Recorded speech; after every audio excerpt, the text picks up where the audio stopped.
Assalomu alaykum Zarhal Media obunachilari. Men sizlarga avvalambor rahmat etmoqchiman. Savol yo'llaganingiz uchun. Men sizlarga eslatib o'tib va'da qilgan edim. Zarhal Media asoschisi Ahmadjon akamni podkastga chaqirishga, sizlardan berilgan savollarga hozir javob olamiz.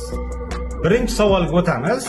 Ahmad aka, Zarhal Media studiyasi tashkil bo'lishidan avval bu ishni kimdir bilan maslahat qilganmisiz va u odam sizni tushunganmi?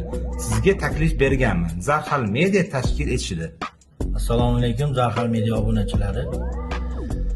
Hammalarga, ishinglarga, rizqinglarga Alloh baraka bersin. Bu sohaga biz kirishimizdan qisqacha gapirib o'taman. Bu sohaga video syomkalar bo'yicha ustozlarimiz bor. Bu sohani o'sha arendaga berish bo'yicha ustozlarimiz bor. Shulardan bittasi Rustam akamlar bo'ladi, men ustozim. Shu sohaga kirib, mana shu texnikalarni syomka qilishga, arendaga berishga o'rgatganlar.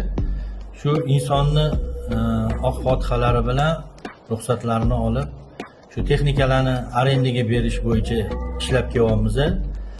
Zarhal Media'ni bir tashkil topishi, shu Zarhal Media degan so'zni menga televideniyada ishlaydigan Abduro'p aka degan bir akamizlar borlar. Shu akamiz shu maslahat qilib, boshqa qilib menga shunaqa nom qo'ygan. O'shanda bir kun kelib, studiya Zarhal Media bo'lib ketib, ana qilganda meni eslaysan deb ana qiluvdilar. Mana hozirgi kunda Zarhal Media ishlab shu o'zimizning do'stlarimiz bilan chiroyli ishlab kelyapmiz.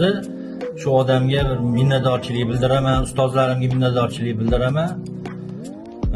Kattakon rahmat.